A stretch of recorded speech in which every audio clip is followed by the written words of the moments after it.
vetting of persons nominated, like yourself, to hold position as Cabinet Secretary. In this regard, we are here to engage you in the next 90 minutes. The committee is chaired by the Speaker of the National Assembly. Yours truly here.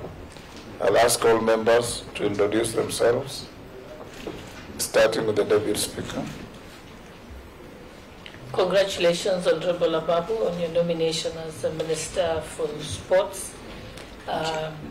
My name is Gladys Boss, member for Wasingishu County and Deputy Speaker of the National Assembly. Karibu. My name is Member of Parliament. My name is Opio Wandai, MP Ugunja. I'm Robert Mbui, MP for Kaviali. Rehab Mukami, County MP Nyeri. Good afternoon.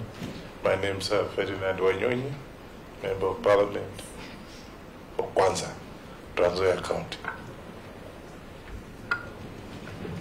George Gitonga Murugara, MP Tharaka, Tharaka-Nithi County. And I'm David Kosing, MP Pokot South, West Pokot County.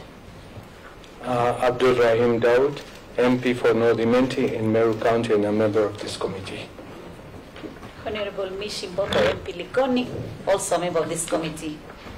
Nelson Rabgoj, MP Belgo, to your left, Honorable Ababu. Yeah, good evening. Caleb Amisi, MP Saboti. Dudaraso, MP Saku. Abdi Shurie, MP Balambala, Garissa County. Emase Mary, MP Teso South. And Mr. Speaker, I want to declare my interest that the nominees from my county and worked closely with me during the campaigns the bottom up Busia County, but that will not in any way affect my work. Leo kunikazi. Thank you. Stephen Mule, MP Matungulu. Kikario David, Nakuru Town East. Naisula Lesuda, MP Samburu West. So we'll introduce themselves. Florence. Yes, sitting in for the acting clerk is Florence Atenyo Abonyo, Director, Audit, Appropriations and other select committees. With me is Mr. Michael Karuru, who is the Deputy Director, Legal Services, and behind him is a team of officers in the committee secretariat. Honorable Ababu Namwamba, you have been nominated by the President as the Cabinet Secretary for Youth Affairs, Sports and the Arts. The purpose of your appearance here is for this Committee of Parliament to engage you and establish your suitability for the office to which you have been nominated. Our engagement is not adversarial. It ought to be cordial but firm, fair, factual, and legal. We discourage ourselves from you as the nominee directly engaging members. You do through the chair, and members have also been very good in their conduct. All questions are asked through the chair. Even if you ask a question that pricks your inner feelings, so to speak, avoid the temptation to lose your cool and engage us in a manner that enhances the confidence of Kenyans in this process. We will, as a committee, act fairly, and we expect you to answer all questions truthfully, concisely, precisely, so that we can save on time. We have one other colleague of yours waiting to appear before the close of the day. Before we start, we will ask you some procedural questions, and after that we'll give you about 10 minutes or less If you can do less, the better, to tell us the story of your life up to where you are sitting before this committee. I must also inform the committee that the Honorable Ababu Namwamba is very well known to me. He's a professional colleague in the legal profession. He comes from the same region as I do. He's a friend, and we have served in cabinet together before. That does not in any way affect my ability to chair these proceedings. Honorable Namwamba, do you have the following documents? One, tax compliance certificate. Mr. Chairman, I do. Higher education loans board clearance certificate. I do. Ethics and Anti-Corruption Commission clearance. I do. Certificate of good conduct. I do, Mr. Chairman.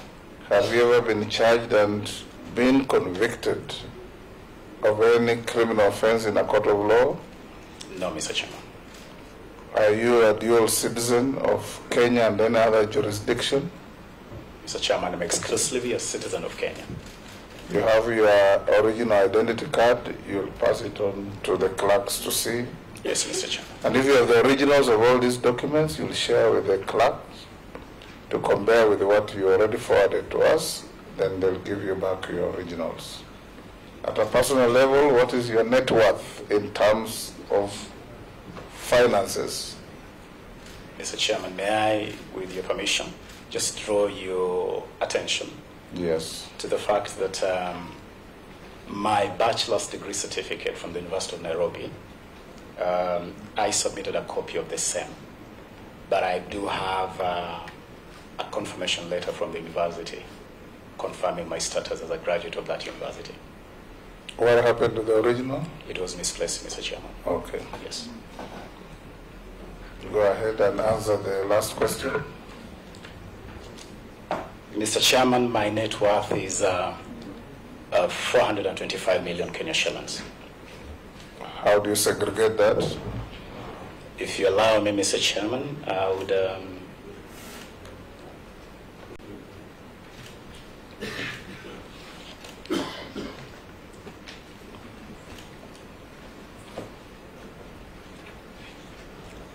quickly make reference to the questionnaire that I submitted to this honorable committee, which provides details of the spread of that net worth, which includes my residence here in the city of Nairobi, my country residence back in Busia County, a business titled Chase Bay, 2 land holdings, a shareholding in Safaricom, the Cooperative Bank, and the Kenya Power. And my pension income is part of that net worth. 2 motor vehicles, a Range Rover and a Jeep Wrangler Rubicon, and 2 water vessels, Mr. Chairman. That is provided in the details of the questionnaire, totaling to 425 million. Those are fishing boats or luxury boats? Mr. Chairman, when you talk to anybody from the land of my natural domicile, they'll tell you we cherish our boats as much as we cherish our women. Yes. And so those are boats for private use, Mr. Chairman. Okay. Yes. Great. We'll now give you 10 minutes or less to tell us the story of your life. Thank you, Mr. Chairman. Mr. Chairman, I'm proudly a country boy, or you could say a boy of the village, from Port Victoria, Budalangi. We call Budalangi the land of lions. This is the home of the Abanyala people, of the larger Luya community. These are people that pride themselves for being great fishermen, for being great hard workers. They really do know how to hustle. They're great wrestlers. We love our boats as much as we love our women, as I've said. We love a swig of our local brew, but we also cherish education greatly. This is the land of the great Professor Callistus Juma the Late, one of the most eminent intellectuals out of this country, to grace the halls of the great Harvard University in Boston, Massachusetts. The land also of my brother, Professor Namwamba, who is here with me, who has been recognized as a sage globally. And Mr. Chairman,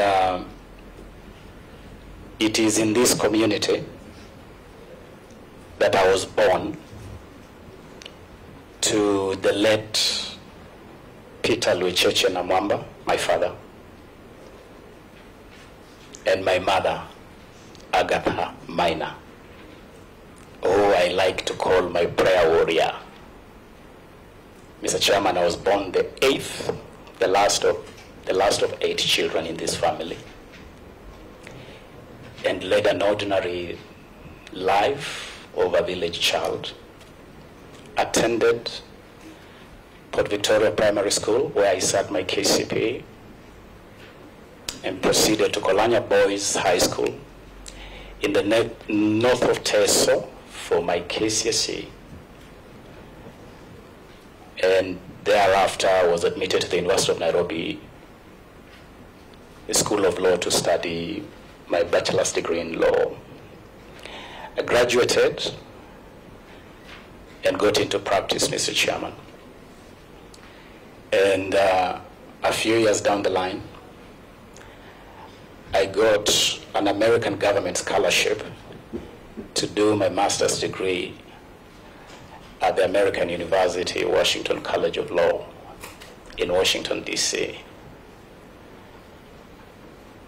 After which I returned to Kenya, Mr. Chairman, and went straight into the 2007 elections,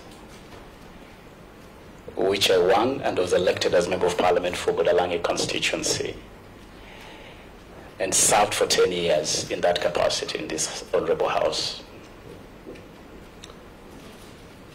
Mr. Chairman, during that period, I also had the privilege to chair a number of committees in this House, including co-chairing with the then Mandera Central Member of Parliament, Honorable Abdikadir Mohammed, the Parliamentary Select Committee on Constitution Review that presided over the process that led to our 2010 Constitution.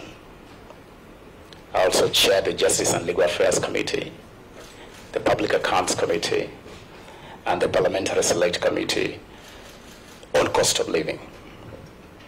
Mr. Chairman, I'm nostalgically proud of the period early in my life in school, because I had the opportunity to get inducted into leadership early, being a prefect in primary school, a school captain in high school, now they call them school presidents, and also chairman of the Kenya Law Student Society while at the University of Nairobi. And later on, even in the US, I was involved in activities of the African student groups. At one time, being part of the group that met the then Senator Barack Obama in the build-up to his historic election as first black president of the United States. Mr. Chairman, after the 2017 elections, I was appointed Chief Administrative Secretary in the Ministry of Foreign Affairs, a position I held until February this year, when I resigned voluntarily on my own volition to take up the position of Head of International Relations in the presidential campaign of His Excellency William Ruto and the Kenya Kwanza coalition. And that has led me here, Mr. Chairman.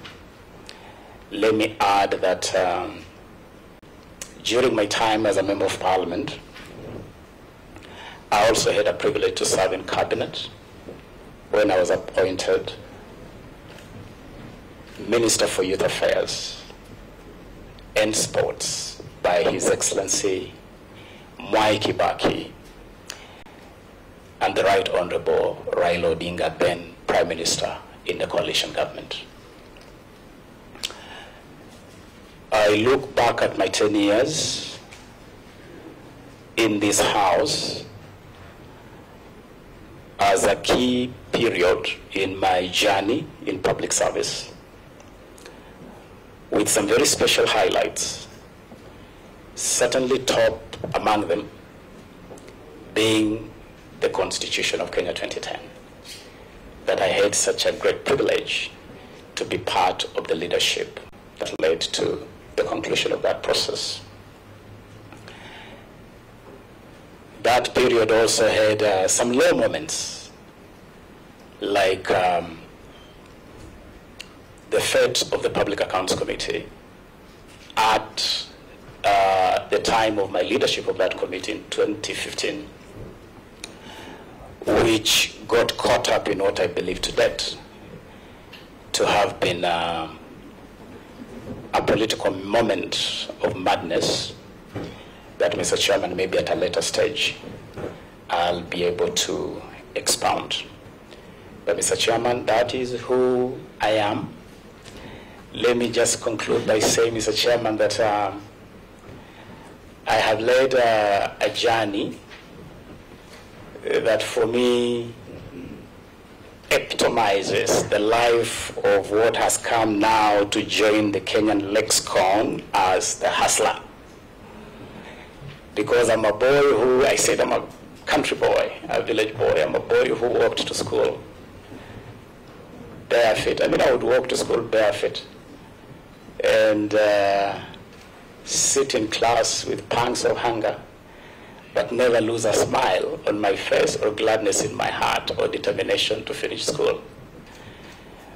But that's the story of many of us. Mr. Chairman, I conclude by saying it is so important for parents to inspire their children no matter what.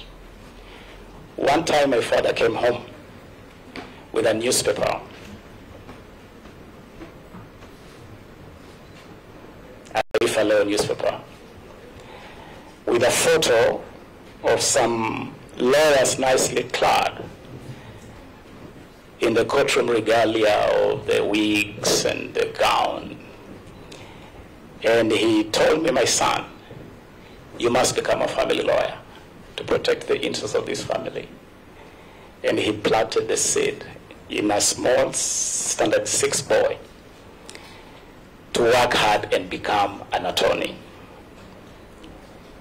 And so every so often, Mr. Chairman, I do a pilgrimage where I take my children on the 3-kilometer walk from my mother's home to Port Victoria Primary School to have an experience of what it meant to grow up in those circumstances, not so that they can do the same, but so that they can understand how far their father has come. And this is the same message I want to share with the people of Kenya, that no matter your circumstances, you can rise and achieve your dreams. That is my story, Mr. Chairman. Thank you, Ababu Namwamba. That's the story of many of us. I want to invite members to the interactive session. Members, you yourselves said you want to ask one clear, precise question each. And Honorable Ababu, avoid any unhelpful stories in answering the questions. Just answer them as they are asked. I'll start with the Deputy Speaker, the Honorable Gladys Boss. Thank you, Honorable Chair. I just want to ask the nominee to give us a roadmap of what you will do to change the plight of our sports people, particularly athletes, who the ministry has never attempted to help them on pension issues, financial management, mental health, and protection also from rogue agents who have swindled them or signed them up for races which contracts are not disclosed to them, and therefore they don't get their full pay on it, or even con them into doping. And then secondly, I know you might know that I had made a petition in 2013 seeking to have Kasarani have a school, a sports academy annexed to it, so that the unutilized sports facilities can be used by the sports academy. And I wonder what your thoughts are on that. Thank you.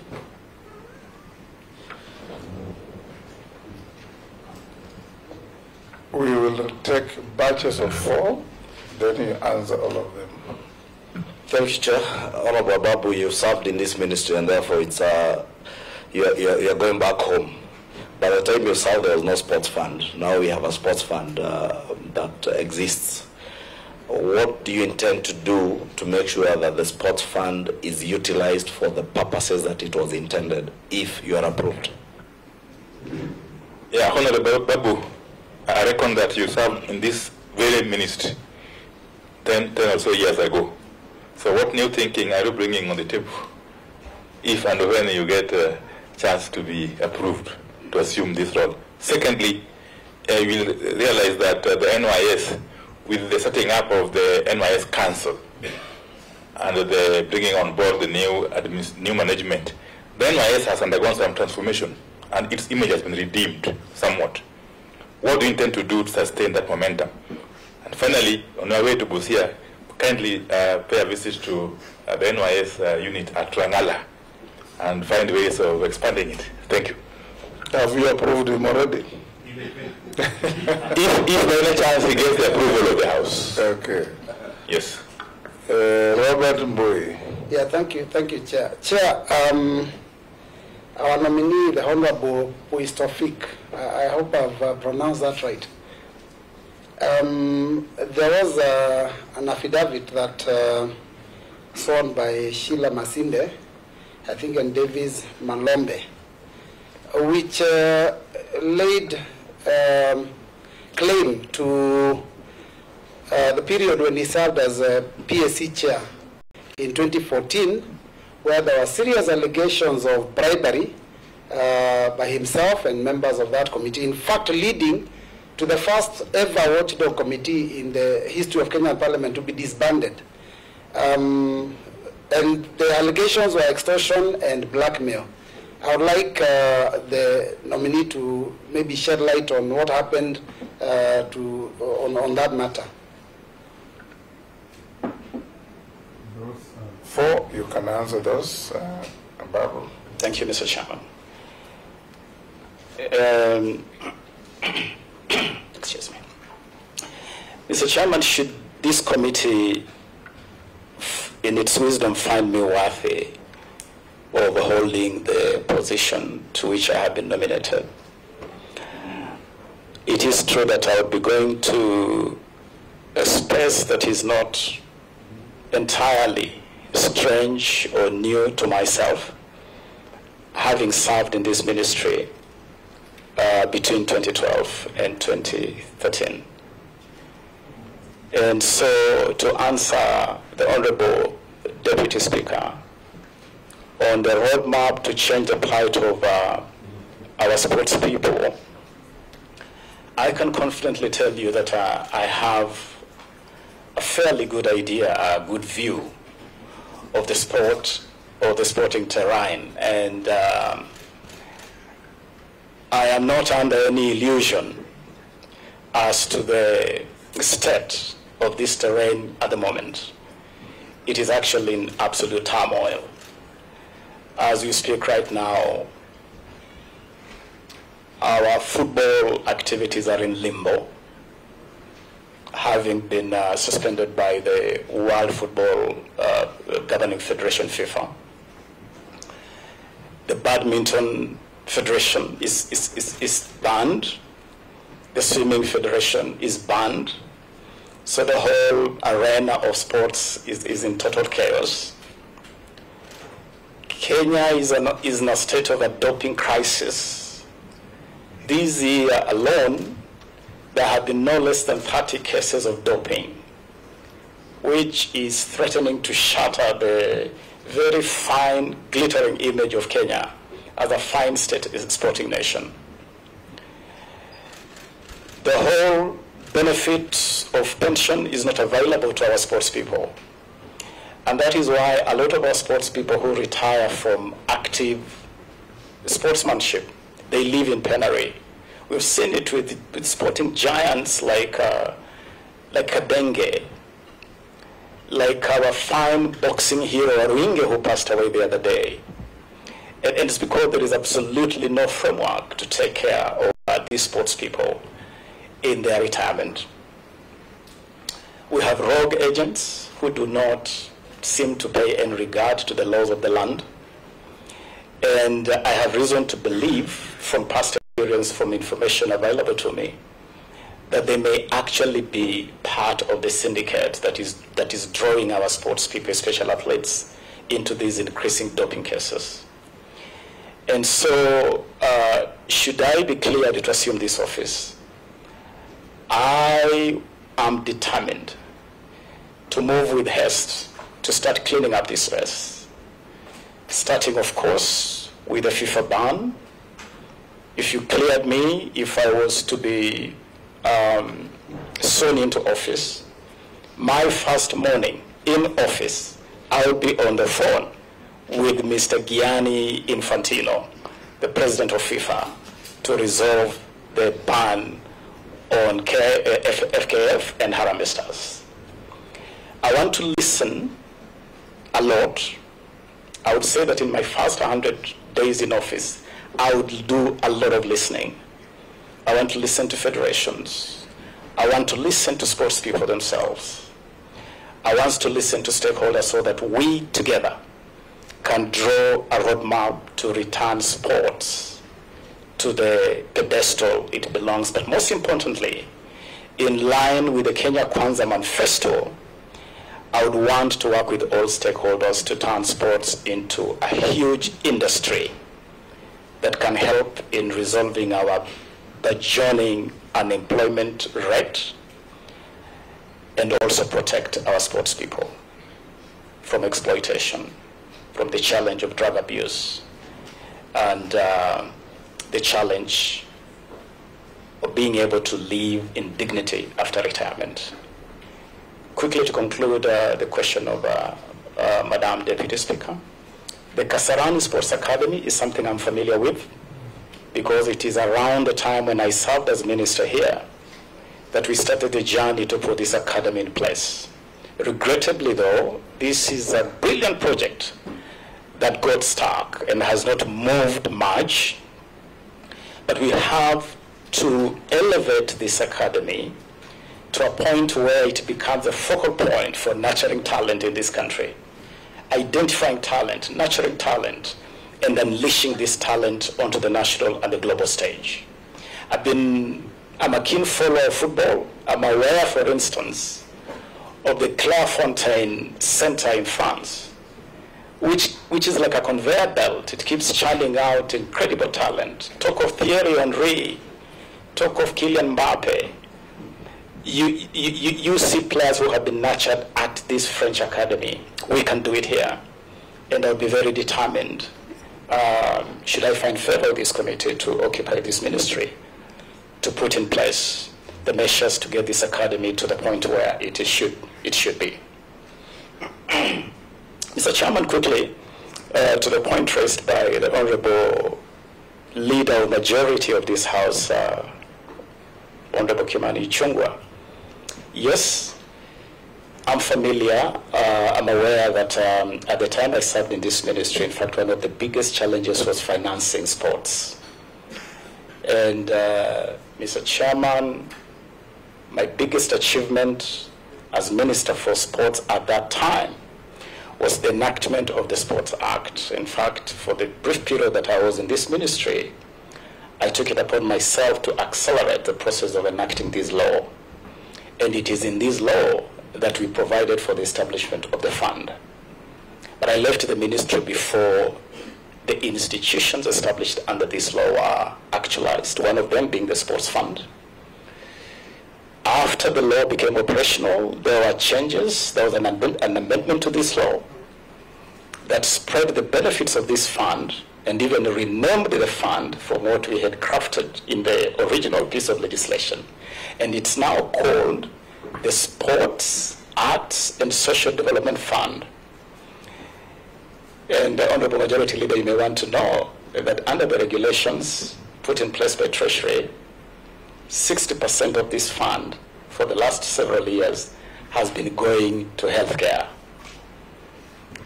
It is something which I believe government should take a fresh look at, because if this fund was intended to accelerate the development of the sporting and creative industry space, then the priority should go to providing support to those two areas. Today, sports is only entitled to 35% of this fund, and the arts only 5%. And often I hear even those percentages are not related to those two important departments. And so it is an area that I would definitely pay priority to, and I would definitely engage Treasury and other departments of government in the spirit of collective responsibility in government to return priority of this fund to its original intention, so that we do not have cases where we hear our athletes arriving late in Oregon for important competitions, where you hear of incredible stories of horror of our athletes spending nights at airports because of mismanagement and limited resources. So yes, Honorable Majority Leader, this is an area that I'll pay attention to. My good neighbor and friend, Honorable Minority Leader Opio and I, what new thing could I possibly do if I were to make a return to this ministry? A lot of water has flown under the bridge in the 10 years since I was last at this ministry. But what gives me confidence is that I was part of the team that put in place the existing legal framework, existing policy framework. I'm informed that the outgoing Cabinet Secretary has already initiated a process to revise these laws and the relevant policies. It is a process I would want to support, because the law is supposed to be living, it's supposed to be current, it's supposed to be relevant. So it's a process that I would want to support and progress. But we have also moved on greatly. Now we have a new government that is putting great emphasis on sports and the arts as a big driver of the economy. That is something we did not pay much attention to previously. I definitely want to pay keen attention to that. I did mention the Clairefontaine Academy in France. You could also add St. George's in England, which are centers of excellence. These are spaces which we want to learn from. And we have experiences here, by the way, Honorable and I, with history from people like Zgol in the 70s, Reinhard Fabisch in the 80s, who dared to do things differently, and we saw results in our sports. I am prepared to do things differently, and I'm prepared to listen. I'm prepared to run an open door policy so that together we can make a success of this. NYS Honorable Andai, you are right that NYS is now in much better shape. When I was first minister here, NYS was part of my mandate. But then after I left, NYS sort of became a nomad. It ended up in all sorts of places. But it has now been returned to this ministry. And I want to assure you that the very good work that the current Director General and her team have done at NYS is something that I want to support and to progress the work of NYS. NYS is now a full-fledged statutory body. It is a full-fledged paramilitary unit within our security architecture. So the way NYS is operating is definitely different from before. And these progressive steps are steps that I would definitely want to look at. And Honorable Andai, being a good neighbor in Ugunja, I know that if I did not visit this facility in Rangala, I might not get passage rights to access my Dala down in Budalani. So should this committee clear me, definitely I would be glad to visit the NYS unit in Rangala alongside other units to make sure that they operate in a manner that is beneficial to our young people. Finally, Mheshimiwa Mbui, I am aware of the matter you have raised of the two affidavits sworn by Mrs. Masinde and Mr. Malombe. And Mr. Chairman, I did file with this committee an affidavit in response to those matters. It is a comprehensive 21-paragraph affidavit. And I know that in the interest of time, I may not have the opportunity to go through this affidavit. We have it. But we have it. Yes. So take half a minute on that. Okay. Suffice it to say, no, but you've seen it, right? Yeah, okay. Suffice it to say, Mr. Chairman, that number one, the report that is to the affidavits that Honorable Mbui refers to did really not investigate matters of the alleged bribery. In fact, Mr. Chairman, I have quoted verbatim a recommendation from that report appearing in paragraph 325, page 117 of that report, which says they did not delve into matters of the alleged bribery and referred this matter to the Ethics and Anti-Corruption Commission. And Mr. Chairman, I'm aware that the Ethics and Anti-Corruption Commission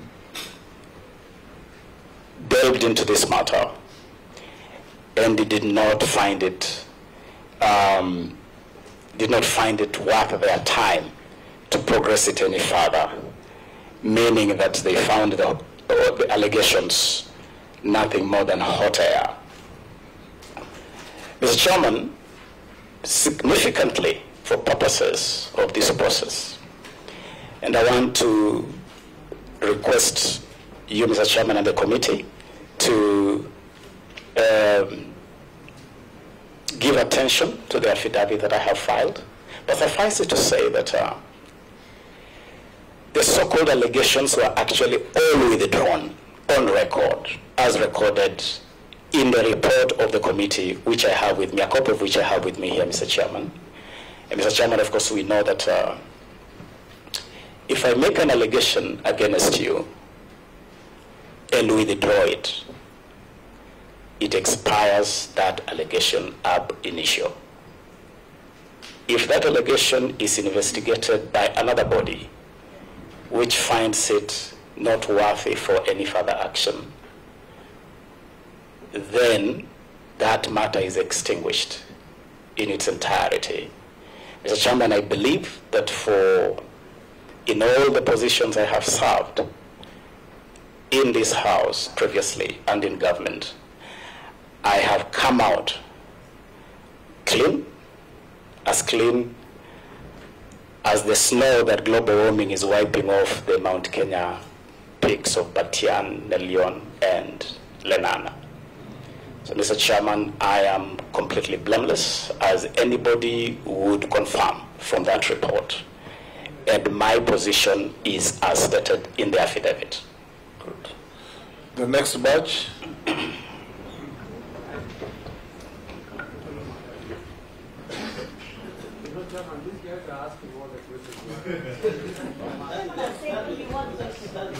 We said one each. Gikaria, Araso, Emase, Naisula. In that order. One question each. You have one more nominee to deal with. And if a question has been asked by another member, you don't have to re-ask it.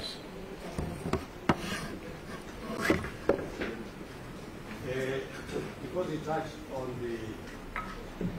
on the ban by this, I will leave it because he has answered that. Let me ask this question.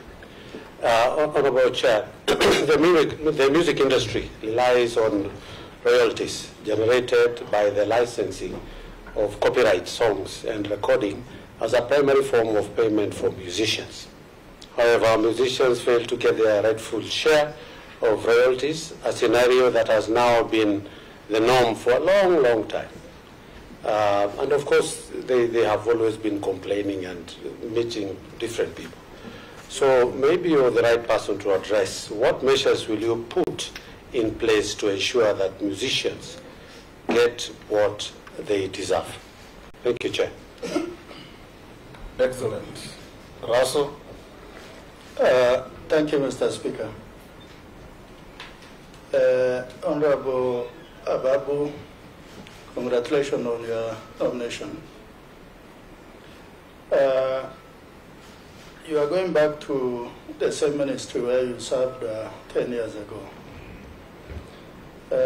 I'm sure for those who don't know, maybe you might almost feel like you'll walk on water this time around because you have been there before.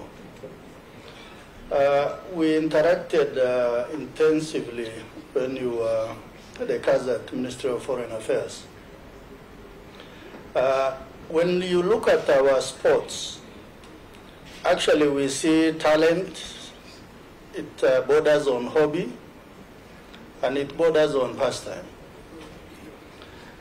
From where you sit, tell us how we must turn around sports to actually be an economic activity, where the players, the country, and everybody is going to make money out of it, so that our athletes, our footballers, actually are in gainful employment, and at the end of the day we can say from that ministry our contribution to GDP is so much.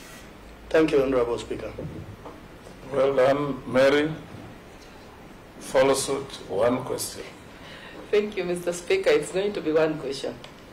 Honorable nominee, thank you for enacting the 2013 Sports Act that encompassed the 5 pillars, namely the Kenya Academy Sports, that was to deal with talent, the Registrar's Office, that was to regulate sports, Sports Kenya, that was to work on the infrastructure, the Sports Fund, that was to do resource mobilization, and the Sports Tribunal. My concerns are as follows. 65% of the nearly 4 billion for Sports Fund goes to health and only 30% to sports. What are you going to do about that? Kenya Academy of Sports is a factor of talent. You say but they are just related to that. But as it stands, most of the officers are in Nairobi, stranded in Nairobi. Instead of going to Garissa, going to Teso South, to Charcoal, and scout for these talents, reason being, there are no funds. Yet we have so many teams that have been formed in all our villages, and some of them are registered in the national leagues. But who is scouting this talent so that we can expose our young people, the youths, for them to be noticed and for it to be of use to them? Then finally, we understand that the Sports Act is due for review. What will your priority be in the review? Thank you. Thank you. Nice one. What is the plan to tap talent in arts, sports, and nurture it from an early age, and especially from all parts of the country, and especially the rural areas, because there's a lot of untapped talent there? And lastly, on our, especially athletes, you know, every time our national anthem is played out there and how proud they make us, do you feel, or do we really appreciate them as much, even our footballers? Why are people changing their citizenship to other countries? Is it that, what is the plan to ensure that we take care of them so that they don't have to sell their nationality to be appreciated out there? Those are four. Ababu, let's take the fifth, Amisi and Courage. You can do six. They are very short questions. If you answer them the same way, we'll make very good progress. Yeah, thank you, Chairman. I had two, so I'll just have one at the tail end if we get time. The last one for now. Okay. So remember to give me if there's time. The ministry, one nominee, the ministry seems to not be keen on our community clubs. We find, in fact, myself, I've spent millions of shillings trying to sponsor a tournament as a member of parliament. Once the tournaments are over, these boys are just remained with trophies and a cash sponsorship. But beyond there, they are remain in the villages. And yet, they are talented. You try to invite the sports organizations, all the 18 premium clubs, they don't turn up, they don't come to scouts. What is new that you are bringing so that our local clubs, even the stadium, they are dilapidated, and that is where the talents are. You are talking about bottom up. The talents are actually at the bottom. There are no football manufactured in towns. They are manufactured down there. And I believe this is the gap. We are supposed to be a football nation.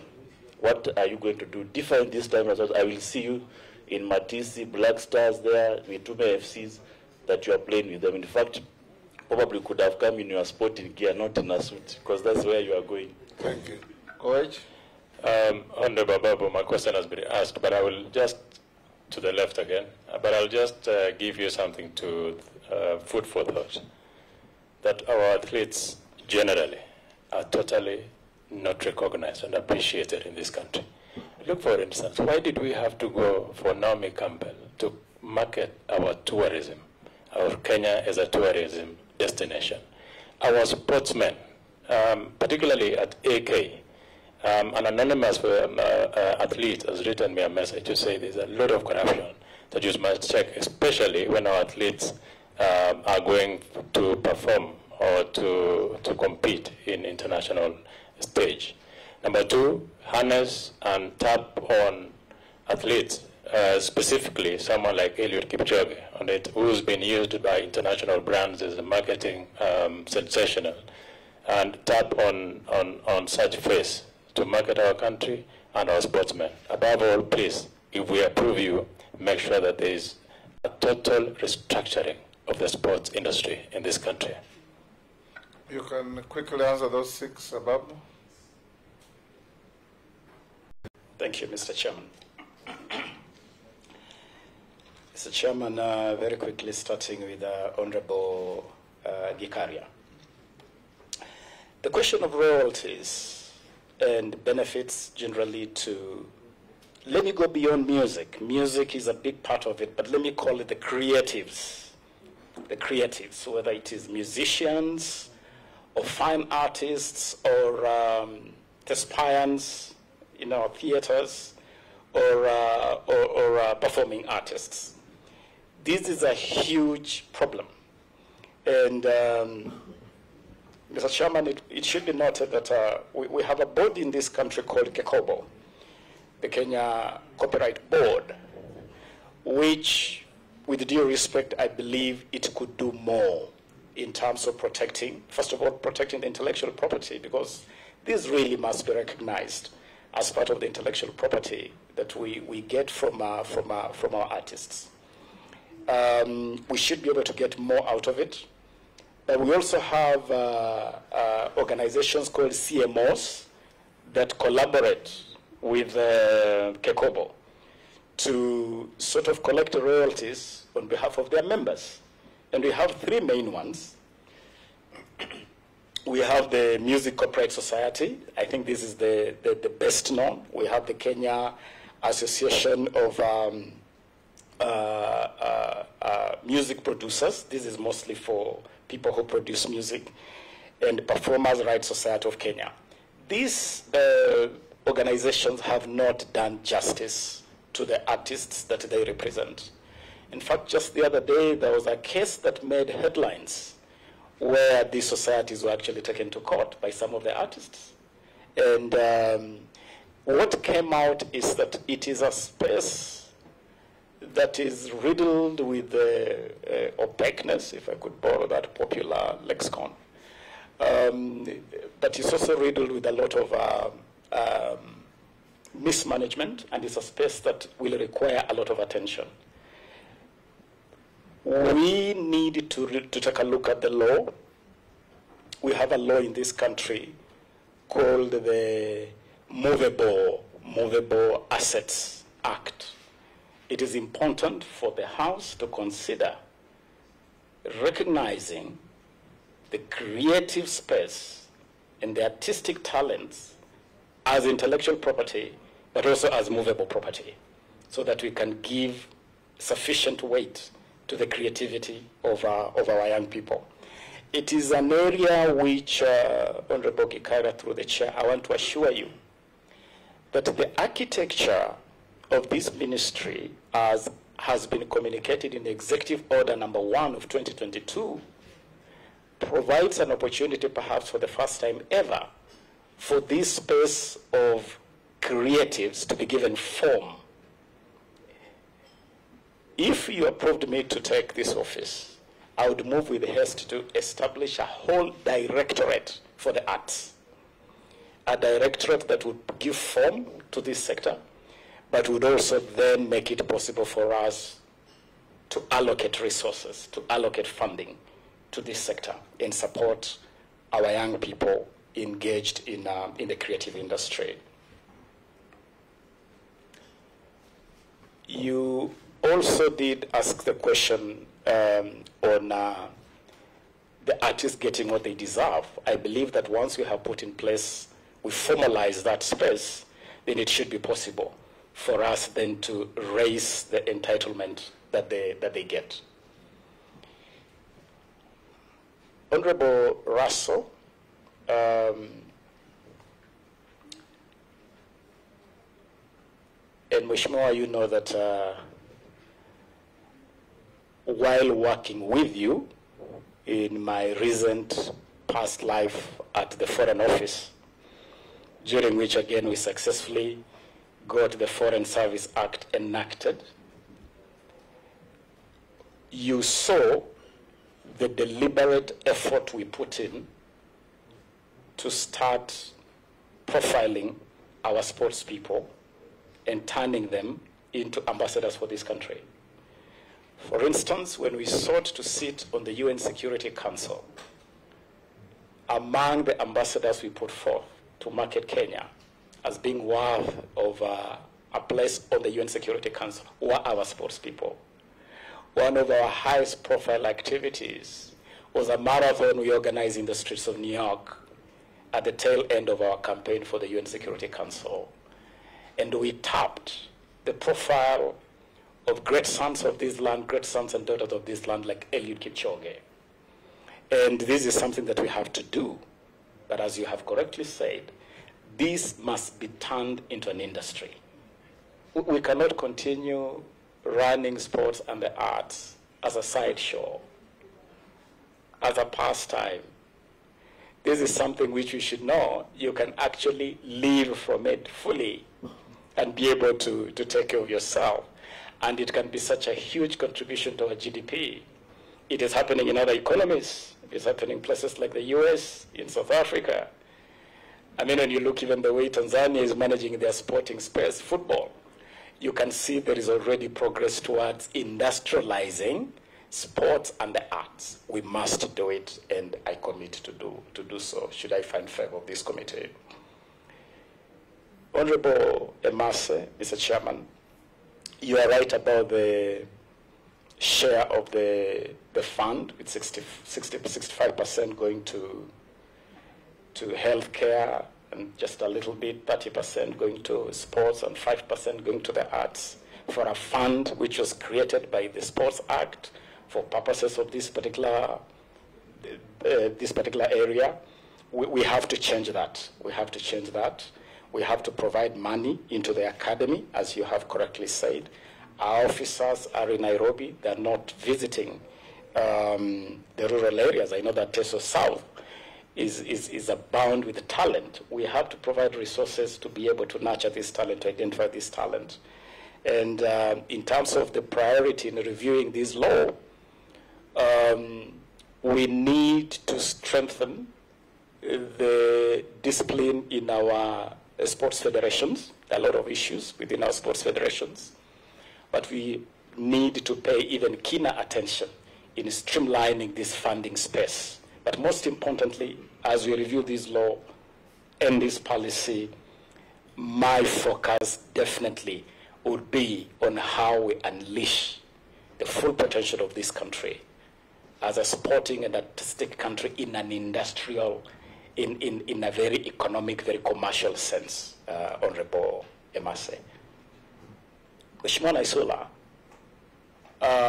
the plan to tap talent, we don't appreciate our sports people enough.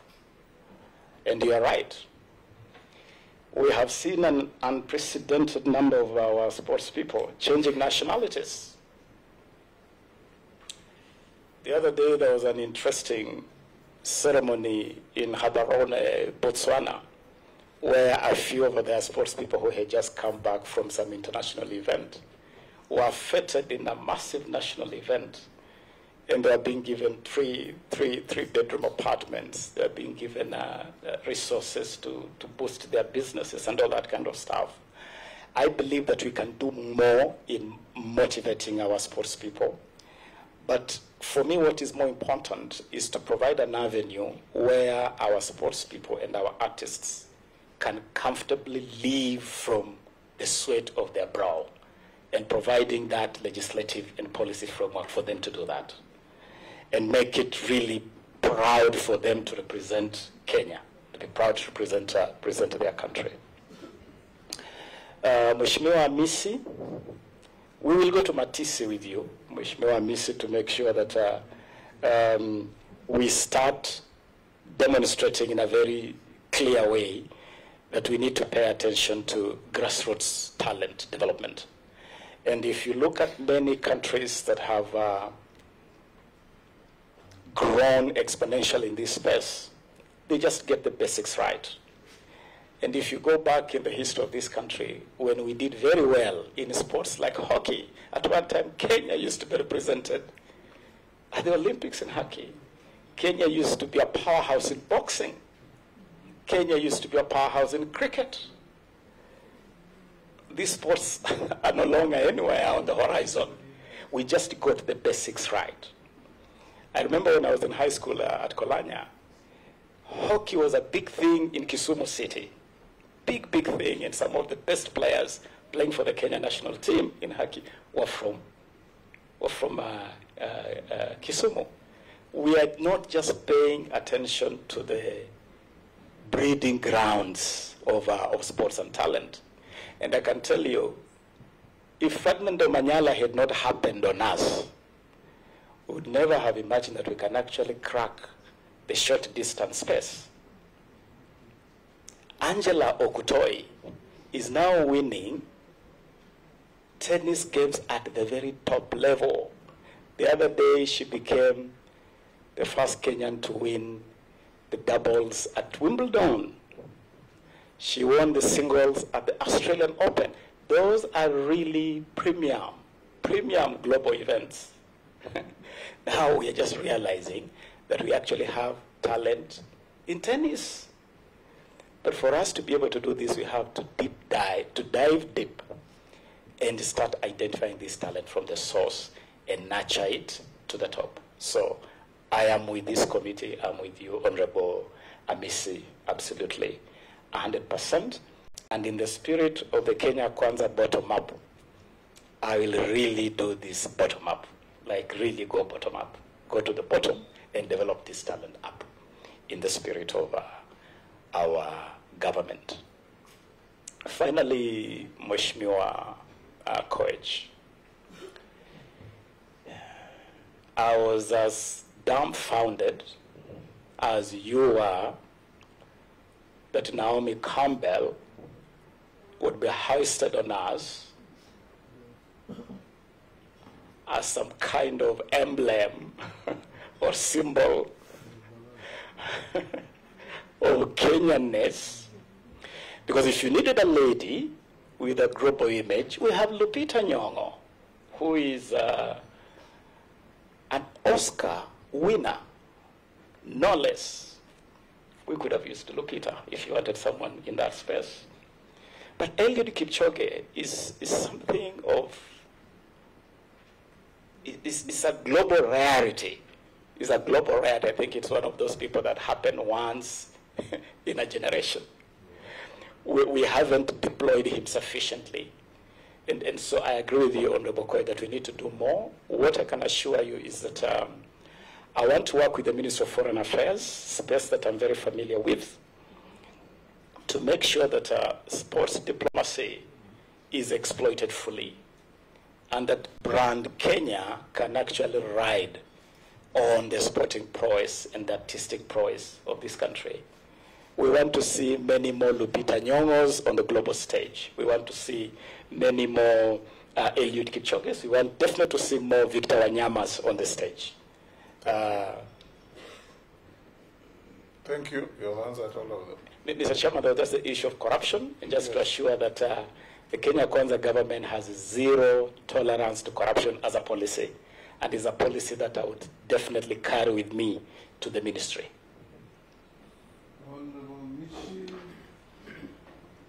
Honorable Daoud, I'll not see if you don't have your flag up. Honorable Mole, Honorable Mukami, Honorable Ferdinand, Honorable Kosing, and George will be the last. All of you, 1 minute each. 1 minute, one question. In the manner I called you out. Mama Mishi. Thank you, Honorable Speaker. Honorable Speaker, before I raise my question, I just want to make a polite plea to Our Excellency the President that through my observation I've seen in the nominees for the CS, I've not seen the face of the youth, nor the face of the people with disability, but I believe His Excellency still has some more appointments. I want to request that he also factor the youth and people with disability. And my question is on the Hustler funds. I know right now, according to Kenya Kwanza Manifesto, you're going to create the Hustler Fund. Meanwhile, we already have the Women Enterprise Fund, we have the Youth Enterprise Fund, we have the Ways of Fund. So my question would be, what transitional arrangement would you propose to avoid duplicity? And also again, that the Hustler Fund, on the same issue, the Hustler Fund has noted that for somebody to access that fund, you need to have done some saving. It will also attract some interest. So I don't know whether our hustlers in this country will be able to access that fund. What plans are you going to ensure that even those who cannot save, they can still access this fund? I thank you. Actually, there's a nominee coming for that kind of engagement. But if you can answer Namwamba at the end of the questions, fine. Wait for Chelugui. That question will be very pertinent to Chelugui. Let's take the rest.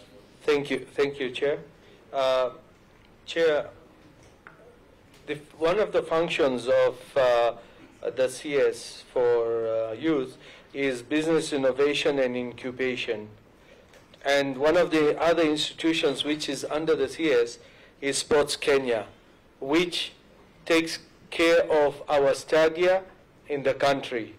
And a case in point is last Parliament I had spoken to your predecessor and brought it to Parliament as well, that Sports Kenya had committed in Meru to do construction for when they were demolishing the offices and all that. But when the CS came to answer the question in Parliament, she completely disowned Sports Kenya's commitment.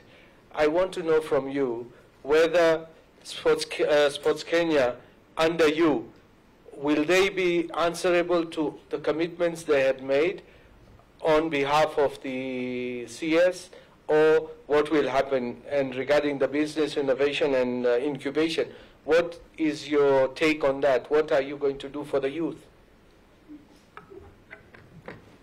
Yes, Mole. Thank you very much. This goes to the nominee. Due to poor governance and administrative structures, have ravaged most of the federations in this country, which has led to corruption, financial misappropriation, and some becoming squarely briefcase federation. On this side. Thank you. And these federations or organizations only work up during global competition like Olympics, Commonwealth, and other games, and which has led to poor payment of coaches, like the coaches to deal with Harambee Stars, the athletics coaches, volleyball coaches, and the entire management.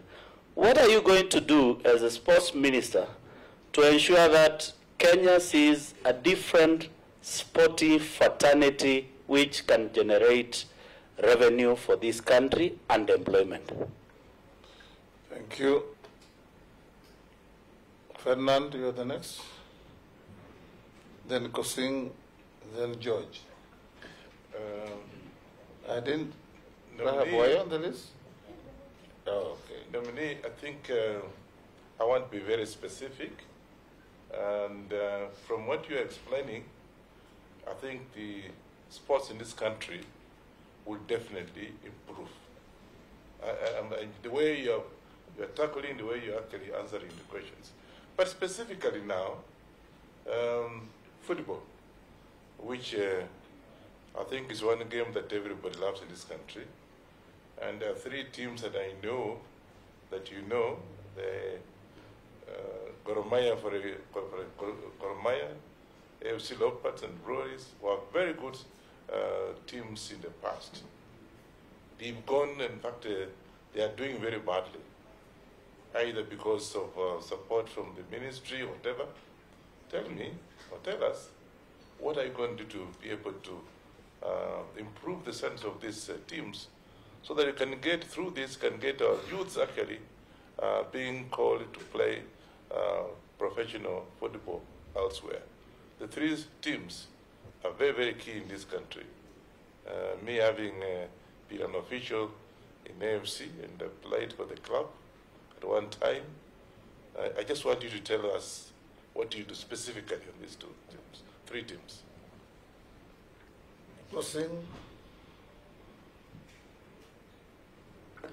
Thank you, Mr. Chair. And I want to ask Honorable Ababu Namwamba through you that, Mr. Chair, is the nominee motivated to work in the Ministry of Sports, really? Because we are trying to assess his suitability or confirm his suitability to that ministry, Speaker and Chair. Why am I saying that? Because, Chair, prior to election, we saw Honorable Namwamba, I saw Honorable Namwamba, and many Kenyans saw him playing very important and pivotal role in terms of issues of international relations, taking the candidate to very prominent appointments internationally, all over the world, Honorable Speaker. And the work, which in my view, he did exceptionally well. So now, many Kenyans, including me, expected that he was going to be nominated for Foreign Affairs. That's where he was going to really have a lot of motivation, energy, and eager. To see him, Honorable Chair, in sports, I'm not seeing the candidate motivated sufficiently, Honorable Speaker. And then we might be approving, and I want him to convince Honorable Chair. Honorable Person, we are ask him questions that test his suitability and motivation, to use your word, for the office for which he has been nominated, not the office for which he has not. Speaker, can I continue? Just ask the question or make your comment. For him to explain to me specifically, Honorable Speaker, allow us the latitude to prosecute our questions, Honorable Speaker. This is a vetting process, confirmation process. And I want him to explain to Kenyans and me. He's very good sufficiently motivated to take the office. I thank you. It's very good to ask questions. If you ask him why he's not in foreign affairs, he'll tell you, go and ask the appointing authority. What else would you ask thereafter?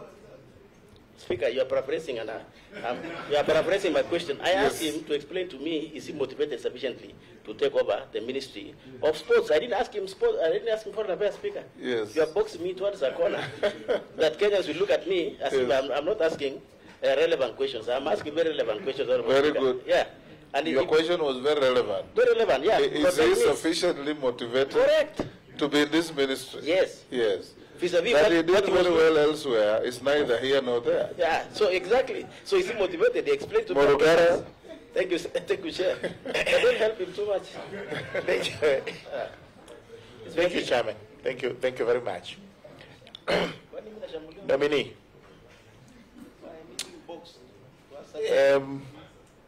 The youth of Kenya is actually watching you today, and possibly they got very high hopes in you when you take over this ministry once, if you are confirmed. Their question is, millions of them, especially summer graduates, are out there unemployed. The government is supposed to first and foremost take them as interns. And after that, the government is also supposed to work extremely hard to see to it that they are absorbed and not downloaded out there. You take them as interns for 1-2 years, then you just let them go, and they are back to the streets unemployed. As the minister in charge of youth affairs, do you propose to work with the government to ensure that the numbers in the government, the parastatals, and all other agencies are increased in terms of interns, and also to ensure that majority of them are retained in government service in line with the Kenya Kwanza manifesto of ensuring that almost every youth is employed? Thank you. Thank you. Rahab? Thank you, Chair. I just wanted to ask almost a similar question. How will you ensure that the youth are empowered to pursue sports, not only as a hobby, but also an economic activity that will offer job opportunities to them? Thank you. Chair. Yes. Chair. Naisula, you had your bite already. I have never asked for another opportunity. Kindly. CS, and this is important. CS nominee, there are many studies that have been started, and they are now incomplete and stalled. We have Kipkeino Stadium in Wasingishu, we have Kamarin Stadium in Elgeyo Marakwet, we have Mombasa Municipality Stadiums, and having in mind that we'll Kapsabet, and we lost the bid to host the 2025 World Athletics Championships because of lack of infrastructure. How can we be the best in the region, in the world, and we are not able to complete? And just so that you answer that question, having in mind that I have a great feeling that we don't get value for money in the projects where we put money and we don't complete them. I would like to get your thoughts about it. Yes, Ababu, Thank you, round up all those very quickly. Asante, Mr. Chairman. Very, very quickly, Mheshimiwa Mishimboko, I stand guided by the chair that this is a matter which my colleague Simon Chelugui will be very well equipped to handle this. But just to tell you that my understanding, having served in cabinet previously, my understanding that the principle of collective responsibility will come to bear on how the Hustler Fund will be managed. And the Youth Fund, the Women Fund, the Wezo Fund, all those funds should work in sync, and there should be some synergy. And I'm aware that consultations are already going on how that space will be managed with symphonious harmony, so that you don't lose time, you don't lose energy, and you don't lose resources. And I believe that I'll make my contribution in that direction and in that regard. Mheshimiwa Dawood, Sports Kenya, once a commitment has been made, the commitment should be honored. And what I can tell you is that it will be important for us to review all these commitments and see how they can be implemented, because there must have been a motivation, there must have been a reason why these commitments were done, including in your constituency. And I want to assure this House that when I was first Minister for Youth Affairs and Sports, I was also Member of Parliament. So I already had a habit of working very closely with the House, basically having the ministry and the House working in sync. I intend to do the same should you confirm me in this position. So a lot of the issues you are raising here, I'll be very happy to revisit them with the specific attention to respective constituencies. Business innovation and incubation is important. I believe that we can, we must raise the space of sports and the arts to the next level. You know, today you can go to Amazon, you can go to eBay, you can go to Alibaba, and you will access anything in any part of the world. I believe we can do the same in this country by creating a portal that can help us. If you have a young, talented artist in Samburu, they should be able to log into a portal and say, I am here, look at me, assess me, okay? Or some brilliant talent in Msambweni telling you, come look at me. But they should be able to have a way to talk to us. Artists that are churning out fine art, they should be able to have a portal where they can upload their production and say, here it is, any buyer out there. So I would be proposing the establishment of a portal that would work very much along the lines of the Amazons and the eBays and the Alibabas of this world, to make sure that the artistic and sporting talent can be portaled for our young people and our young talents, our talented people, to be able to take full advantage of the digital space. And it can be done. You drive down Ngong Road and you see the kind of things young people are doing along Ngong Road or along Jogoo Road. It's amazing, whether it's furniture or pieces of art. It's incredible. But they struggle to market these pieces. We will provide a portal where they can market these pieces and where we can purchase these pieces. And we should also be able to sit in cabinet and ask government. Government is a key driver of any economic sector. Government should buy stuff from these young people. Government should make it a policy that all the nice paintings, like the paintings I see around this hall and the pieces of art, we should be able to see them in every government office, in every parastatal office. And there should be a place where government can actually get these things directly from the artists, in a way where we age out the usurious middlemen who suck the blood literally out of our young people. Mheshimiwa Mule, I couldn't agree with you more on cleaning up the space around our federations. And you know, Mheshimiwa, yes, a lot of our federations operate within a framework of the international legal space. FIFA has statutes. The World Athletics Federation has statutes. FINA in swimming has statutes.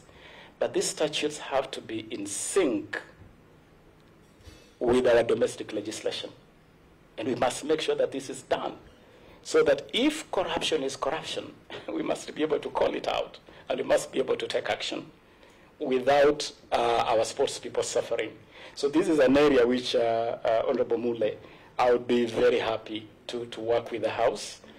One area where we didn't do very well with the Sports Act, it is in terms of sanctions, sanctioning federations, sanctioning individuals when they go contrary or when they act again contrary to the law. And so they keep on running to the international space. So we need to clean up that, and definitely something I would be interested in. Honorable Ferdinand, I know what you're talking about. I feel you. I have played football at a rudimental level. As a chairman, actually, at one time, I was the lead striker for Bunge FC. I don't know whether my record for most number of goals scored for Bunge FC has been broken yet. So I'm very such record is kept here. Okay. Now that record does exist, Mr. Speaker. Yeah, that one was broken by Kipchumba. Was it? It has not been communicated officially. But Mr. Chairman, that with a light touch, that I have also been an official of one of the clubs that you mentioned, and I'm very keen to see when we talk about developing community or grassroots football, we must connect it to what we call our community clubs, our community clubs. And so we have to develop these community clubs at all levels. At the national level, talking of teams with real national and international pedigree, like Gor Mahia, like FC Leopards, and other clubs that really represent spirits of their local areas. We have to see how we can support these clubs. And one of the things we are going to do very strongly is to strengthen sponsorship. It is sad that a partner like SuperSport left the local sporting scene, yet it used to play a very significant role in terms of even just marketing our players by airing our live games. When I was minister, I traveled all the way to South Africa to make arrangements in that space with SuperSport. I would want SuperSport to come back. I would want other partners to strengthen that space in terms of sponsorship and exposure. But most importantly, we must put money in our football. Honorable Ferdinand Wanyonyi, it is an area which I will be very committed to if you find me worthy to serve in this ministry. Mheshimiwa Koseng, if you had a passion meter here, you would actually find that I'm 100% passionate about coming to this ministry.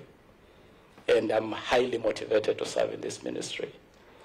It is a ministry where I have worked previously. And those of us who have had the privilege of serving in government, you serve where you are assigned by the appointing authority with similar passion. And so the current cabinet secretary in charge of sports started off as cabinet secretary for foreign affairs and moved to education and has finished her tour of duty at the Ministry of Sports. That is just how the ball rolls. And you roll with the ball and you serve your nation with passion and motivation where you are assigned. During campaigns, everybody played different roles. There are those who played security roles. I don't think they're going to be required to run security in this country. There are those who played communication roles. They may not necessarily end up running communication. We played our role during the campaigns, and in the spirit of collective responsibility, we'll continue working together. But yes, I'm highly motivated to serve in this docket. Honorable Murungara, let me, when you talk about the youth of Kenya and jobs, as a chairman, the youth of Kenya are disillusioned. They're dispirited. they feel disenfranchised. And it is not accidental that in the last elections, the largest portion of Kenyans who did not turn up to vote were actually Kenyan youth, because they just feel disconnected from the, what you can call the mainstream economy of this country. We have to give the youth of this country fresh hope. And we have to start by putting in place policies and measures that can enable them to have a dignified existence. And so if you have young people who are being absorbed through the Ajira program, for instance, we have a program in this country called the Ajira program. There must be a way where after you have played a role in the Ajira program, government somehow mainstreams you into the system. As I talk to you now, Mheshimiwa Murungara, 1,300 young people are engaged at the judiciary, doing transcription, doing scanning, basically helping in the digital operations of the judiciary under the Ajira program. There must be a way where these 1,300 young people, and there are young people who have gone to school well, there must be a way where they can be absorbed. And so I am going to be the #1 champion for young people to be integrated in the mainstream economy and to make sure that those who want to live off their talent, they live off their talent with dignity. And we can do this by investing in infrastructure, helping with marketing, opening avenues for them to earn a dignified living, and protecting them in terms of protecting their intellectual property and making sure that what they're bringing to the table is recognized in whichever space they are operating. And so the young people of Kenya can be assured of my full support and availability. And my policy would be that nothing for young people without them. And so a lot of the things we want to do, we want young people to be at the center of it, driving it, whether it's the Youth Fund, whether the National Youth Council, whether the National Employment Authority. You want to see young people fully engaged in these programs for them. Mheshimiwa Rehab, empowering young people to pursue sports as an industry, as a formal engagement, I am with you 100%. And that is why I'm talking of innovations like eBay, Amazon, Alibaba, where we provide a space where young people can share their creativity, they can share their talent, but also make it clear to federations in this country that these young people do not exist to just service their interests. So the way they operate must be in a manner that serves the best interests of these sports people. And if for nothing else, at the end of the Kenya Kwanza government, and I know His Excellency President William Ruto is very passionate about this, we should have elevated sports and the arts into a roaring industry and a mega employer of our young people. Mheshimiwa Naisula, stadia have stalled all over the place. Cameroon, I think, is stalled at just about 40%, and many others all over the place. And you are right, there is definitely no value for money in a lot of these places. And the sad thing also is that we are still building stadia in the old mold. A stadia, we are still thinking that a stadia is a terrace, a green pitch in the middle, and some track around. No, the world moved on. Stadia now are integrated facilities. Stadia have theater. Stadia have recording studios. Stadia it's an integrated space where sports people and artists can do so much more than just kicking a ball on the green patch or running around the track.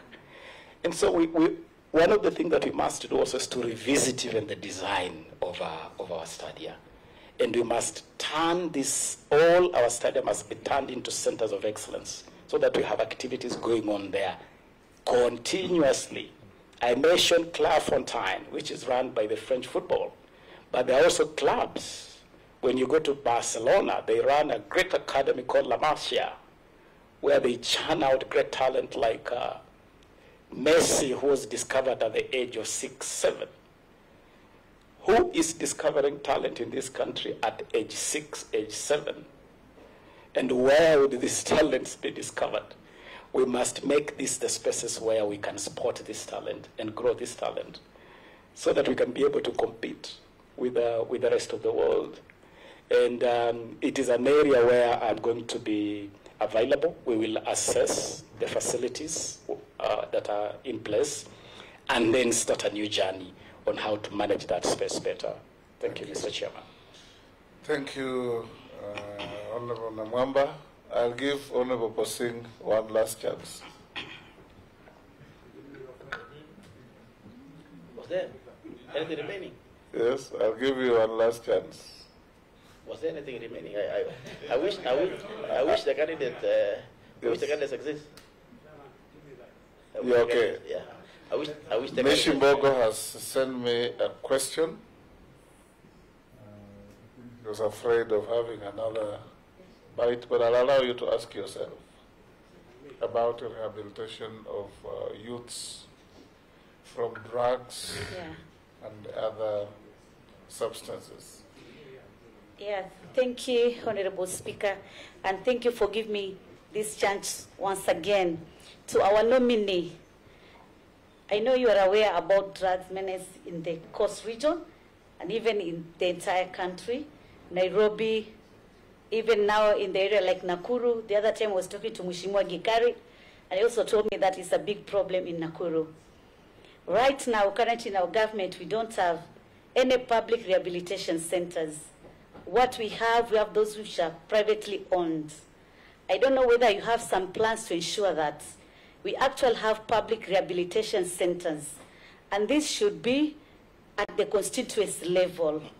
Because right now, what we have been seeing, the mushrooming juvenile gangs, it's as a result of drugs addicts. We have really tried to do some outreach program, sensitization.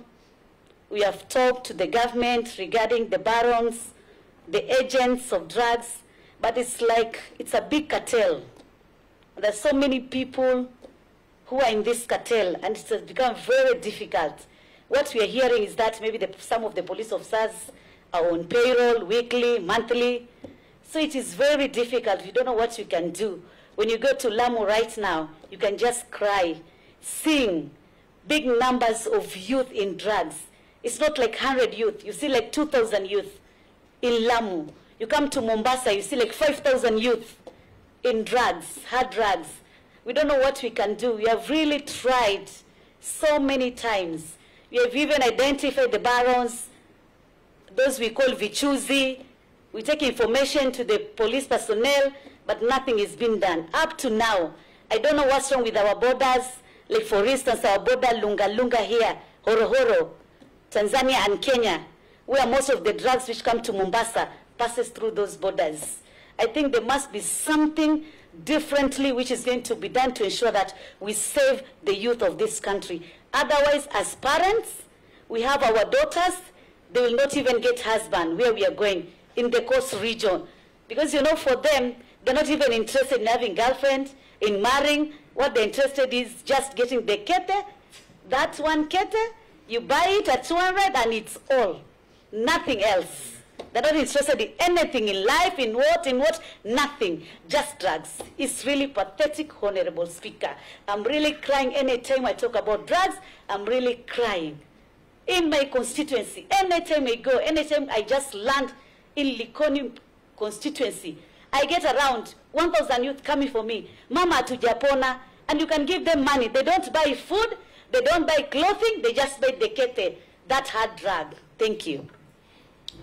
Yeah, Honorable Namwamba, there's a Kenyan who has sent a message asking me to ask you what you are going to do about youth addiction to gambling in the country. Yes. we need to close.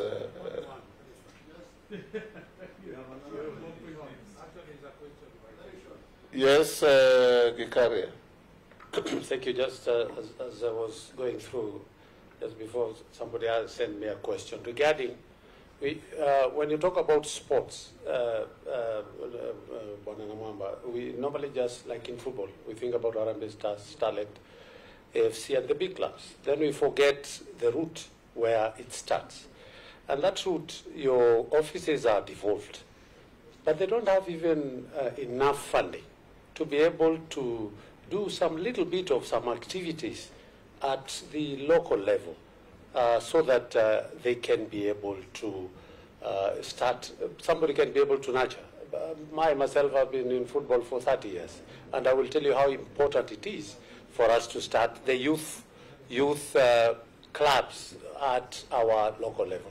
And lastly, Chair, about Thank this. you. I gave you one. Okay. Russell. Thank you, Speaker. Honorable Ababu, it is looking out of the box that we may, this really will just be a statement, a shopping list in case we'll approve your nomination. In our region, a lot of youth are the ones who are involved in wrestling and causing chaos in terms of security. Recently, we saw a lady who was teaching youngsters archery in Baringo. I think Baringo or West Pokot, one of the two. That brought so many youths together, others who are perennially trouble causers. If that thinking out of the box can actually be encouraged in the Ministry of Youth and Sports. Thank you, Chair. Thank you. Ababu, shortest time possible. Thank you, Mr. Chairman. Mheshimiwa Mboko, the drugs challenge is, goodness, it's a monster. It is destroying our young people incredibly. And the sad thing that it's just not localized around the coastal belt. It is now pretty much all over the place. And as I said earlier, it has now even infiltrated the sporting arena. In fact, the challenge I posed earlier of doping must be recognized as drug abuse. And even those substances that our young people are being caught with, those substances must be rated as drugs, and the penalties meted on the offenders must be as severe as the penalties we have for what you want to call the hard narcotics. And so this is an area where we have to work. We have to approach it through education. I know there is a very useful program called the Olympic Values Education Program, which integrates a number of values that can be part of our CBC training program. And this can be done in partnership with bodies like NACADA and ADAC. ADAC is the anti-doping agency of Kenya. But it is a space which will take a multi-agency, a multifaceted approach, and it requires incredible volume of resources. It is something which government must have an integrated, clear framework. I can tell you that because the majority of the people who are affected are young people, Honorable Mboko, what I can commit at this stage is that if I'm confirmed in this office, I would be a champion against drug abuse within cabinet to push for a framework by government, an integrated framework that can confront this monster before it destroys a whole generation right before our eyes. Honorable Speaker, alongside the drugs is gambling. Gambling, and this is another huge challenge. And I remember the last time I was in this honorable house, we grappled with this challenge of how do we. I remember especially the contributions of the late Jacoyo Midiwo, who was very passionate about this agenda on the risk posed to our young people by gambling. Again, this is an area which we have to manage The gambling industry is a big global enterprise, The betting firms are also now some of the key partners in the space of financing sports. And so we need to find a framework to balance this. And again, it is an area where I'll be available to listen to best practices to see how we can manage that space better, Mr. Speaker, Mr. Chairman. Honorable Gikaria, we just must fund local. I said earlier we have to go basic. We have to start right from the bottom. I do recall that in the early days when some of our teams were doing very well, Harambee Stars was doing very well, teams like Gor Mahia were winning continental tournaments. Is a time when they had a stream of talent flowing in right from the grassroots. Teams like FC Leopards would get players straight from Kakamega High School. You could see some form of conveyor belt conveying talent, and that talent feeding the national teams and our Harambee Stars. We have to go back to those basics, and we have to send funds to where the rubber meets the road. Honorable Russell, for me, it's not even looking out of the box. It is thinking completely, entirely, absolutely, without ambiguity, without the box. So that we throw away the box and just now think afresh, anew, so that we can take this country to the next level. Thank you, Mr. Chairman. Ababu, I'll ask you just one or two questions. I want to focus on our athletes, because in our sports, they're the most visible ambassadors. Honorable Naisula mentioned of Kenya's national anthem being played in the most unexpected places because one of our athletes has struck a gold medal, has beaten the world. But eventually, these world beaters get captured by promoters and agents. Would you consider if you get the opportunity to run this ministry, to engage the Attorney General and start a vibrant legal support program to help these young Kenyans when they want to engage those agents? There must be a lawyer on hand to draft a contract that is enforceable, that will guarantee and protect their interests, so that the agent doesn't become the athlete and the athlete becomes a guinea pig. You also need to engage probably the Ministry of Finance, the Treasury, to help in how to manage the resources these young people get. When they come in with their money, who advises them how to invest it for the future? Because they'll never run forever.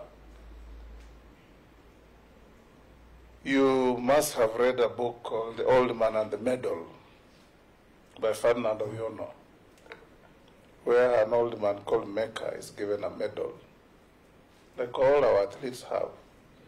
And he goes to the local market, puts it around his neck and walks around, and he realized nobody either recognized him or was interested in him. And yet he was supposed to be the hero.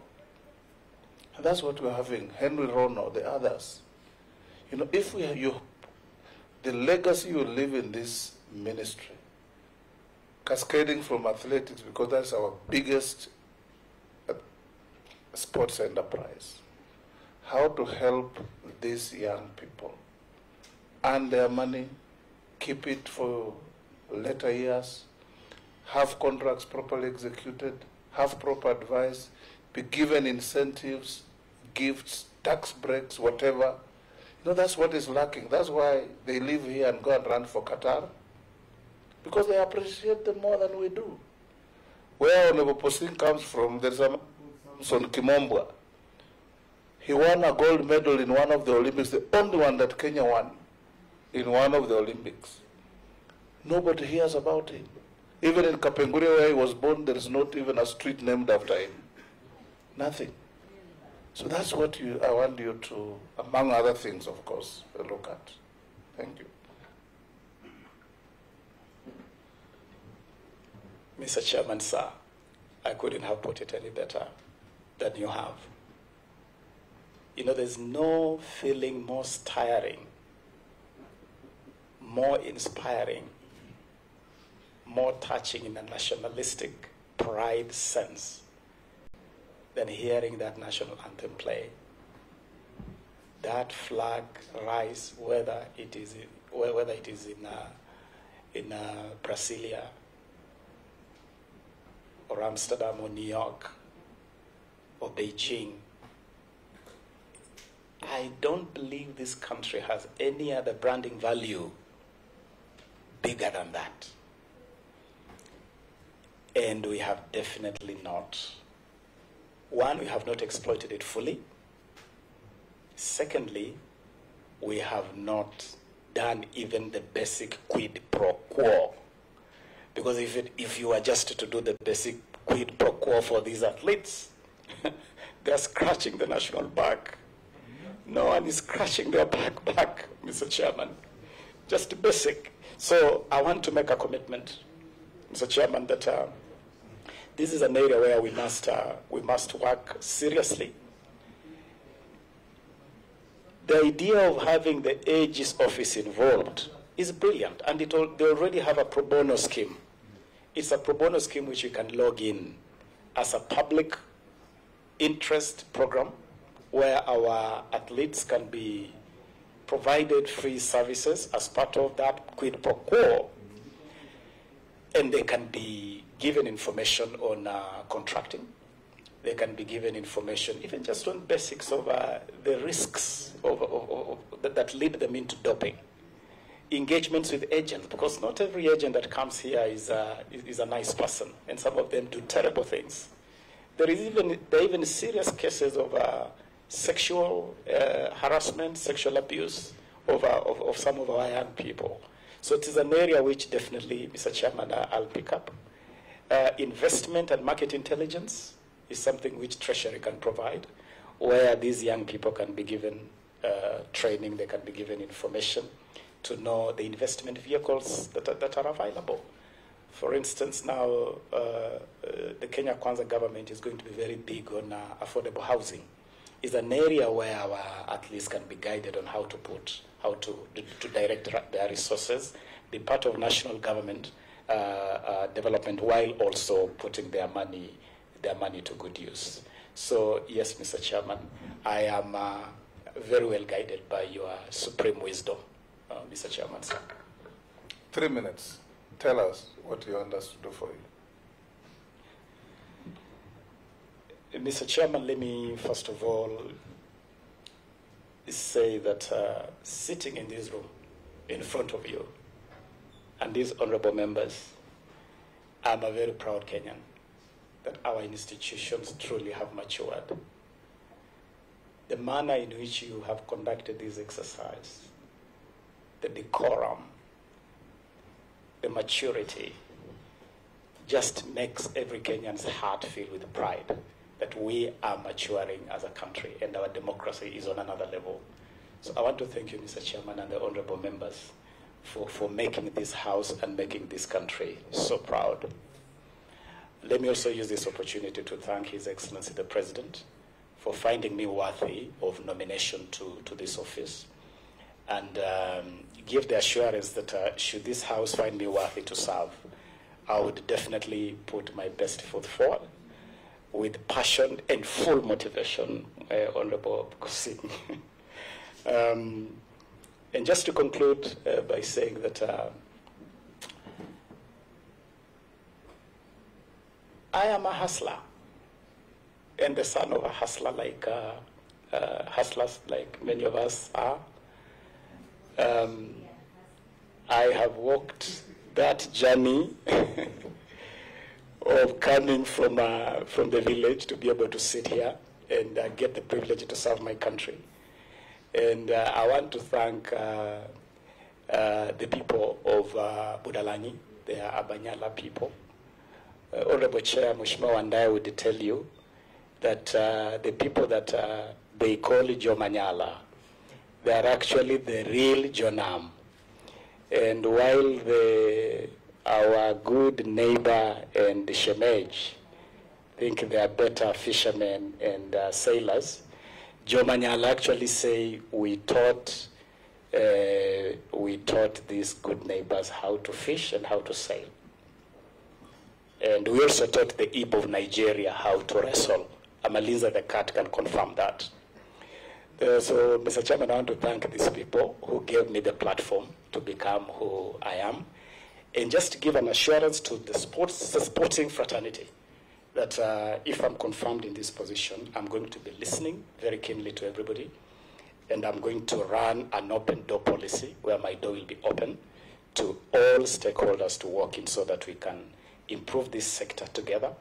And the young people of this country, I want to be a friend of the youth of this country. I want to give them voice. I want to open doors of opportunity to them. As they say themselves, Nawalambotov na ninawarank sana as young people. Thank you, Mr. Chairman. Thank you, Honorable Namwamba. You are now released to leave the committee and go to your other duties. Thank you for answering questions clearly. Honorable members, a stretch of 3 minutes. 3 minutes. Then the Sergeant, look for our next nominee.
This is NTV. Learn in a Minute, brought to you by Nivea Lumina 630 Anti-Dark Mark Serum. Last week, we looked at dark marks caused by hormonal imbalance. Today, let's look at dark marks caused by the most common factor, sun exposure. Hello, my name is Emma, and this is Learn in a Minute.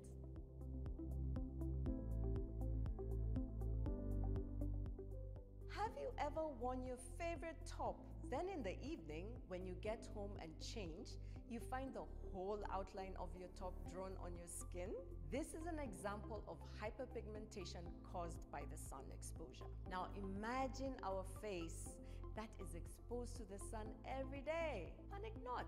Solution Eco. You need a serum that regulates this hyperpigmentation and a day cream with SPF 50 that will block this sun rays.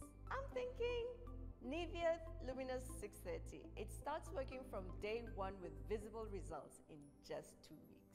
My name is Emma, and this is Learn in a Minute.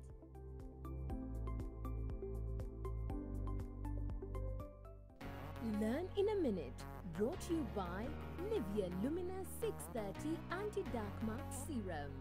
Nivea Lumina 630 works from day 1 with visible results in just 2 weeks and 71% dark marks reduction in 12. Join the 1 million women already using the #1 Lumina 630 from Nivea.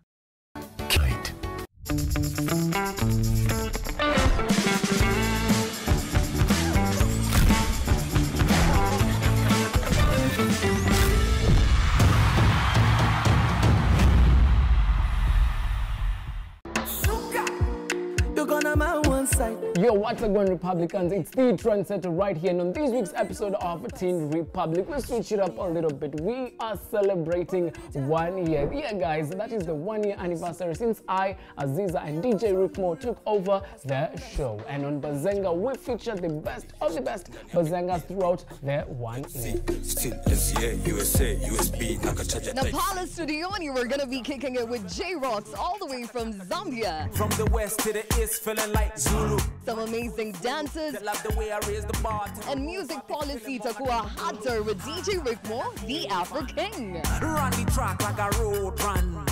For some time, but we're not done. Become a Shujaa today by buying a value-added property that come with water, electricity. For every 910,000 that you deposit or place as installment towards your property, we give you 10K cashback or an equivalent Shujaa shopping voucher.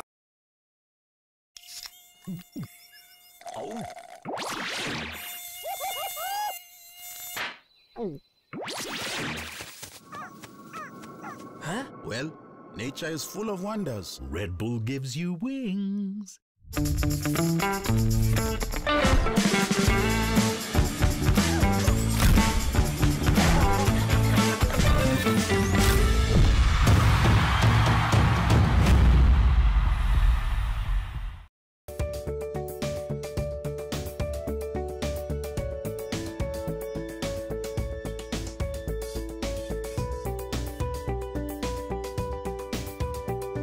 Up to 10 acres and weekly vouchers to be won. Buy property as low as 150,000 shillings to 4.7 million at Juja, Kangunda Road, Nanyuki, Naivasha, Nakuru, Kikuyu and Malindi. AMG Realtors. Your land, your future. Learn in a minute. Brought to you by Nivea Lumina 630 Anti-Dark Mark Serum. Last week, we looked at dark marks caused by hormonal imbalance. Today, let's look at dark marks caused by the most common factor, sun exposure. Hello, my name is Emma, and this is Learn in a Minute.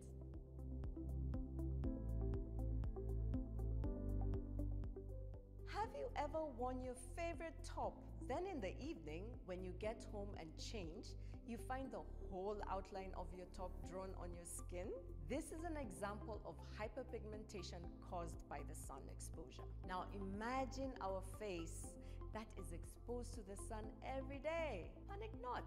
Solution Eco. You need a serum that regulates this hyperpigmentation and a day cream with SPF 50 that will block this sun rays. I'm thinking Nivea Luminous 630. It starts working from day 1 with visible results in just 2 weeks. My name is Emma, and this is Learn in a Minute.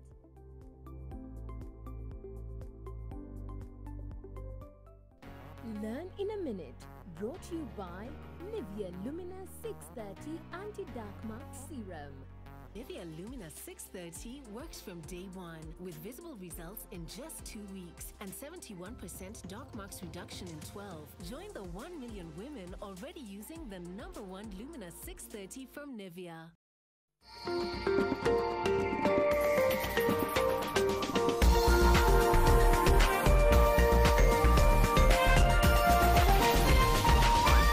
This is NTV.